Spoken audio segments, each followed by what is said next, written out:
Hello student, आज की video में आपका हार्दिक स्वागत। आज हम अगला अध्याय 3 दो चर वाले रैखिक समीकरण युग्म शुरू करने जा रहे हैं। प्रश्नावली 3.1 के बारे में भी बात करेंगे और पहले चैप्टर फ्लो के बारे में बात करते हैं। पहले प्रश्नावली है ग्राफीय विधि, जो कट चुकी है, ये हम नहीं करेंगे। 3.2 ग्राफीय विधि ये है, इसमें कुछ अलग है, इसमें अलग है। इसमें तो मैं बहुत ही हल्की बेस पे दिया हुआ था, हल्के सवाल थे, इसमें कुछ भारी है। अब इसी प्रतिस्थापन विधि ये भी सही है, ये भी है हमारे सिलेबस में। 3.4 भी है और 3.5 भी कट चुकी है, ये तो अलग विधि थी, ये कट चुकी है। और दो चर वाले रैखिक समीकरण ये भी कट चुकी है। 3 प्रश्नावली जा चुकी है, 3 बची है, 6 जो थी। अब इसे भी हम करवाएंगे क्योंकि इससे यही समझ में आएगा इसकी वजह से। तो इसमें बेसिकली 3 क्वेश्चन है, 3 क्वेश्चन करवा देते हैं और 3.1 करते हैं। आज प्रश्नावली 3.1 के कुछ परिचय के बारे में बताएंगे। दो चर वाले रैखिक समीकरण युग्म। पहले दो चर वाले रैखिक समीकरण का व्यापक रूप देखते हैं। व्यापक समीकरण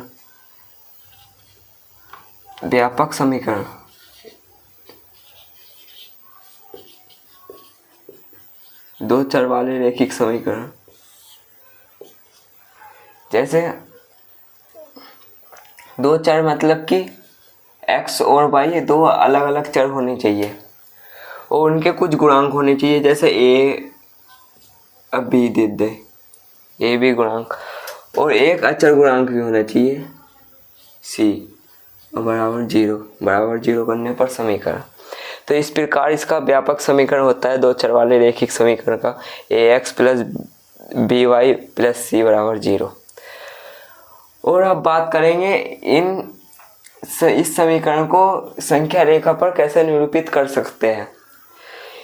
x का मान रख के y का मान निकाल देंगे। जो एक बिंदु प्राप्त होगा x और y का, x y बिंदु प्राप्त होगा, वो हम उस पर संख्या रेखा पर दर्शाएंगे। ऐसे एक समीकरण और दो समीकरण मतलब कि युग्म, पाठ का नाम है युग्म का मतलब है दो समीकरण मिलेगी हमें, दो समीकरण को सोल्व करना रहेगा, इनका हल ज्ञात करना रहेगा। तो पहले तो प्रश्नावली 3.1 का एक दो सवाल करवाते हैं, फिर बाद में देखते हैं और क्या क्या बताया गया है इस चैप्टर में। तो व्यापक समीकरण इस प्रकार होगी, जिसके मतलब रैखिक का मतलब x और y के एक का घात होगी, x और y की। अब सवाल किताब के माध्यम से पढ़ाता हूँ सवाल को, कि आफ्ताब अपनी पुत्री से कहता है 7 वर्ष पूर्व में तुमसे 7 गुनी आयु का था, अब से 3 वर्ष बाद में तुमसे 3 गुनी आयु का रह जाऊंगा, क्या यह मनोरंजक है। इस स्थिति को बीजगणितीय एक्स वाई जो भी x plus B Y plus C इसके रूप में व्यक्त कीजिए। इन दो समीकरण आएगी इसे सोल्व करने पर, तो इनके रूप में व्यक्त करना है। और एवं ग्राफीय रूप में व्यक्त कीजिए। ग्राफीय मतलब संख्या रेखा पर निरूपित कीजिए, ग्राफ जो बनाया जाता है एक्स अक्ष और वाई अक्ष का।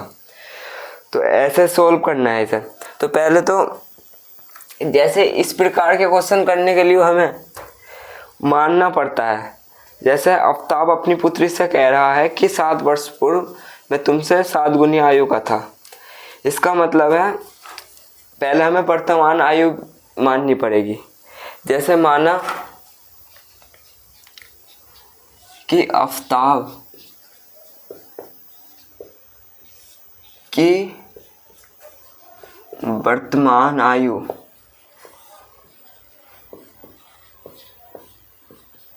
x वर्ष, वर्तमान आयु x इसलिए मानते हैं क्योंकि x का ही मान निकालना रहेगा। हमें बीजगणित रूप में व्यक्त करना है इन समीकरण को और ग्राफीय रूप में निरूपित करना है। तो हमें ये दो काम करने हैं। पहले हम इसे सोल्व करते हैं। माना आफ्ताब की आयु, वर्तमान आयु x वर्ष तथा इसकी पुत्र की आयु इसकी पुत्री की वर्तमान आयु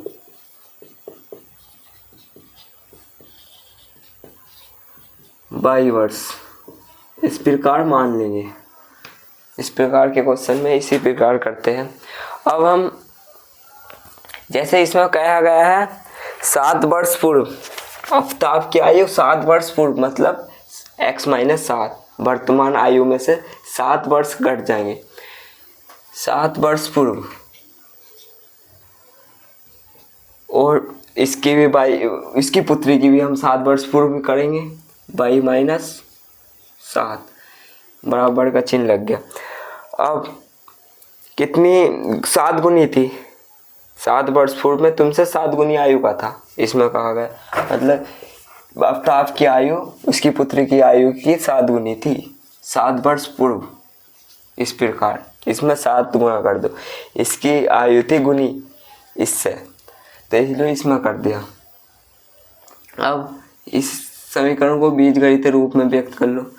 7y मैंने 7-7-49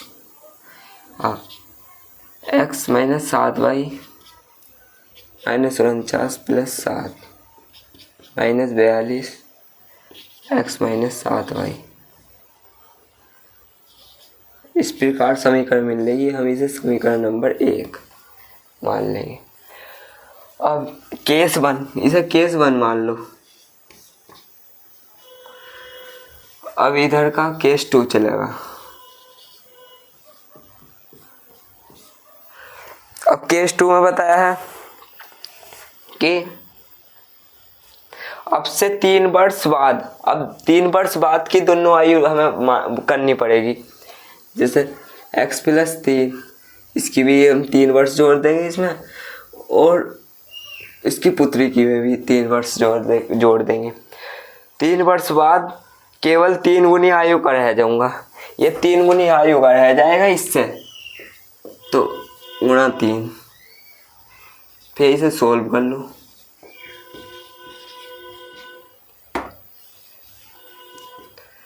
अब x इधर इसका पक्षांतर कर लो,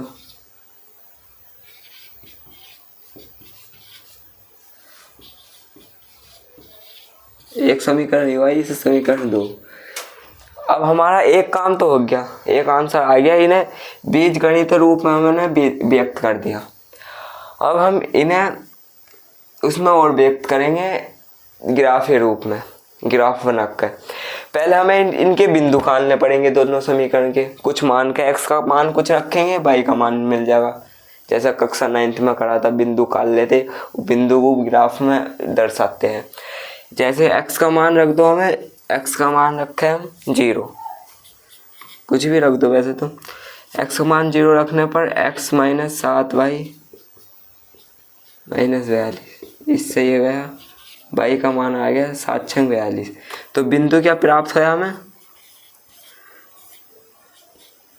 0,6, एक बिंदु ये प्राप्त हुआ। अब एक बिंदु और करना पड़ेगा, आपका y का मान रखना पड़ेगा इसमें। y का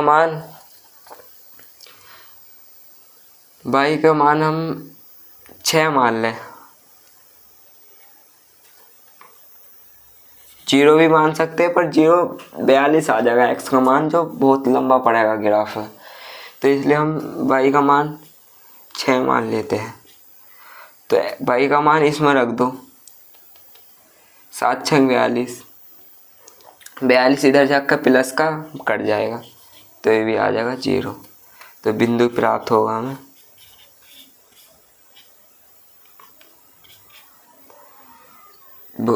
6,0।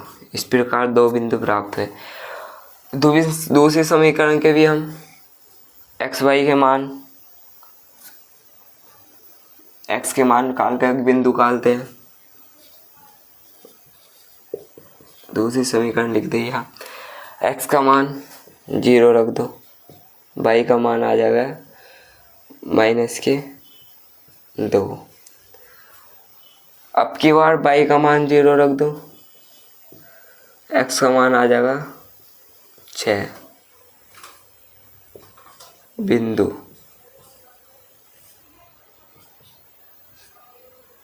0, -2 बिंदु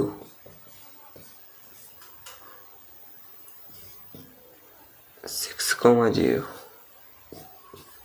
इस प्रकार। अब ग्राफ के रूप में व्यक्त करते हैं। ग्राफ खींच लेंगे।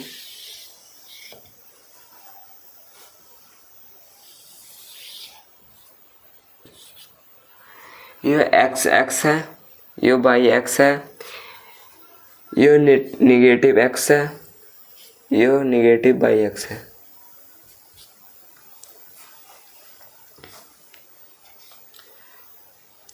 ये 0, 0, मूल बिंदु।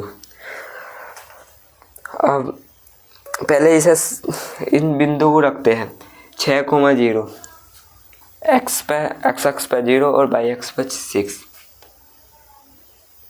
1, 2, 3, 4, 5, 6 इस प्रकार बिंदु 0, 6। अब 6, 0 4, 5, 6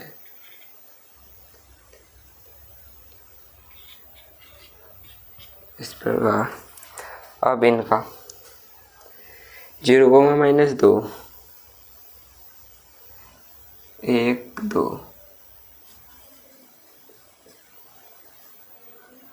6, 0 एक ही हो गया।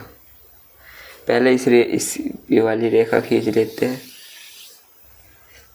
अब इन दो बिंदु की रेखा खींच लेते हैं। एक बिंदु ये होता है, इस प्रकार रेखा कटेगी, हाँ प्रतिच्छेद करेगी 6, 0 पर।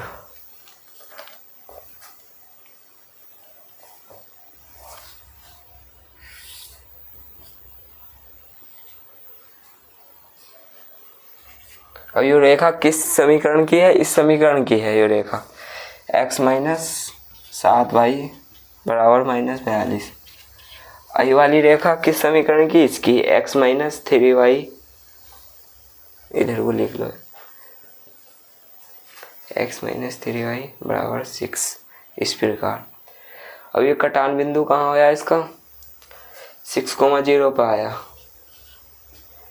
वैसे ही एक ही बिंदु पर प्रतिच्छेद कर रही है, अद्वितीय हल होगा इसका। हल के बारे में भी बात करेंगे, कल की वीडियो में बताएंगे हम। आज हमें ग्राफ के रूप में और बीजगणितीय रूप में इन समीकरणों को व्यक्त करना था। तो इसका हल एक ही होगा वैसे 6, 0 जो इन दोनों समीकरण को संतुष्ट करेगा ये बिंदु रखने पर। इस प्रकार ही हमने इस प्रकार सब क्वेश्चन को करना। 1, 2 क्वेश्चन और है, 3 क्वेश्चन थे इस प्रश्नावली में। और इस तरह के बिंदु बॉक्स के रूप में भी कर सकते हैं। बॉक्स बनाकर बिंदु कर लेंगे ये, जैसे x, y। अब x का मान कुछ रखेंगे, जैसा x का मान 0 रखा था, y का मान 6 मिलेगा। और y का मान हमने 0 रखा था, x का मान 6 मिलेगा। ऐसे इस समीकरण के इसे इस प्रकार करते हैं बिंदु काटने के लिए। पर हम इस प्रकार भी कर सकते हैं बड़ी क्लास में। छोटी क्लास में 9th में होता है ये। अब इसमें x का मान 0 - 2 आया, y का मान इसका 0 रखा था, इसका 6 आया। इस प्रकार बिंदु। तो इस प्रकार ग्राफ के रूप में व्यक्त करना है समीकरण को। बिंदु काटने हैं, पहले इनके बिंदु एक मान रखकर दूसरा मान निकल जाएगा, बिंदु आ जाएंगे। उन्हें बिंदु, दो बिंदु हर समीकरण से मिलेंगे, उसे रेखा को मिलाकर और इस प्रकार करना है।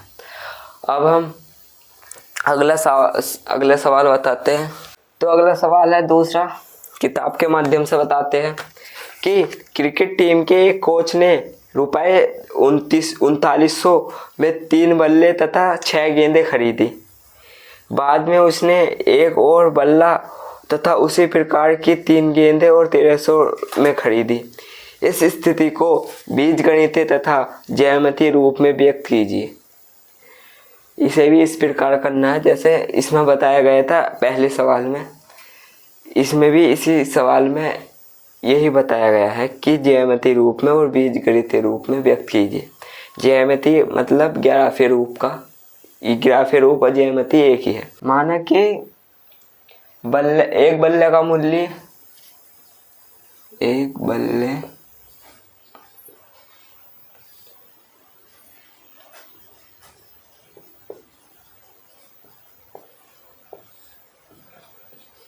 रुपए और एक गेंद का मूल्य तथा एक गेंद का मूल्य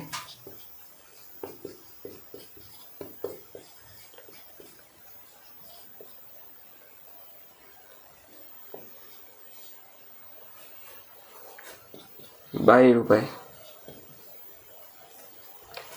अब जैसे जिस प्रकार केस 1 में क्या कहा गया है कि क्रिकेट टीम के कोच ने 3900 में 3 बल्ले खरीदे प्लस 6 गेंदे 6 बाई गेंदे कितने रुपए में खरीदी? 3900 में। समीकरण 1 बनी। केस 2 में बाद में उसने एक बल्ला और उसी प्रकार की 3 गेंदे 1300 में खरीदी। एक तो बल्ला और 3 गेंदे कितने रुपए में? 1300 रुपए में। समीकरण 2। ये समीकरण क्वेश्चन को पढ़ के प्रश्नानुसार, यहाँ ये भी लिखते हैं कि प्रश्नानुसार जो प्रश्न में बताया गया है उसके अनुसार कि 3 बल्ले और 6 गेंदे, ये x जो है बाई ये गेंद और बल्ले का मूल्य है। तो जब गेंद को संख्याओं के साथ गुणा करके जोड़ के ये इसका पूरा ही मूल्य प्राप्त होगा 3900। तो इस प्रकार समीकरण को समझ सकते हैं। अब हम बीजगणित रूप में तो ये व्यक्त हो गई, ग्राफीय रूप में और व्यक्त करना है ज्यामितीय रूप में। तो x का मान x बराबर 0 मान लो, बॉक्स की तरह करते हैं, बॉक्स की तरह x y के मान, x का मान 0, यहाँ 0 हो गया और यहाँ y मतलब ये कट जाएगा 6 6 36 बचे 3 6 5 30।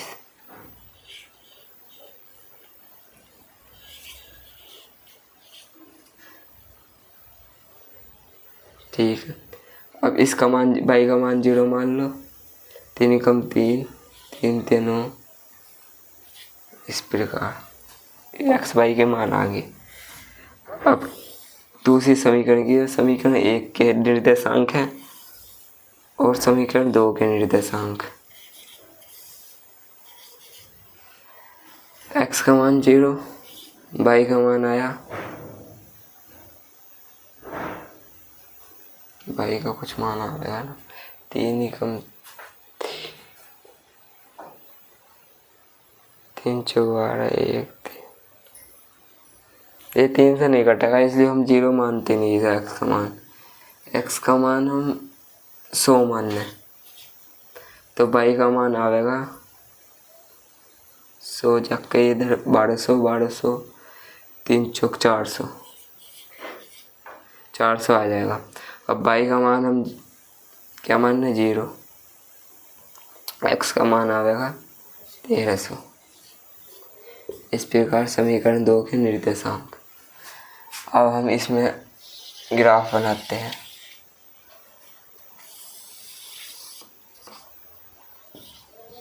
बाई x x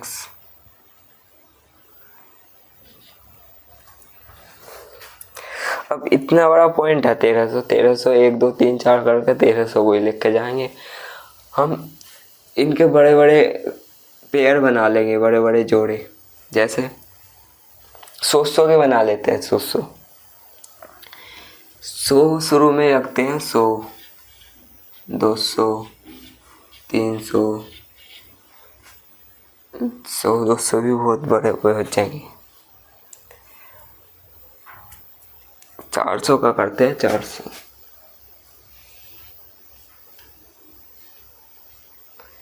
एक 100 ही बना लेते हैं। 100 1 2 3 4 5 6 7 8 9 10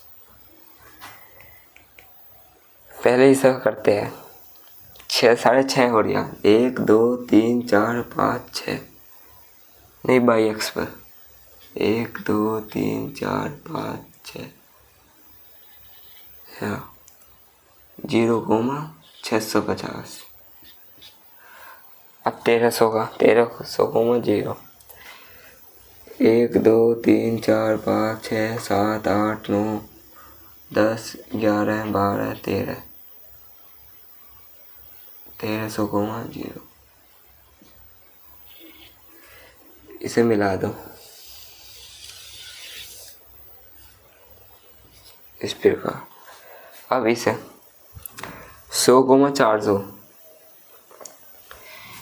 100 हो गया 1 2 3 4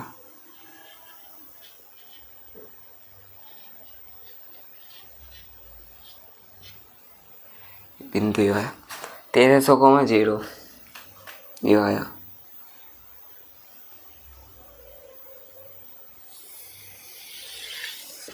इस प्रकार बनेगी ये ग्राफ। दोनों समीकरण को इनके रेखा पर रख दो। जैसे एक समीकरण है यो पहली की दूसरी है ये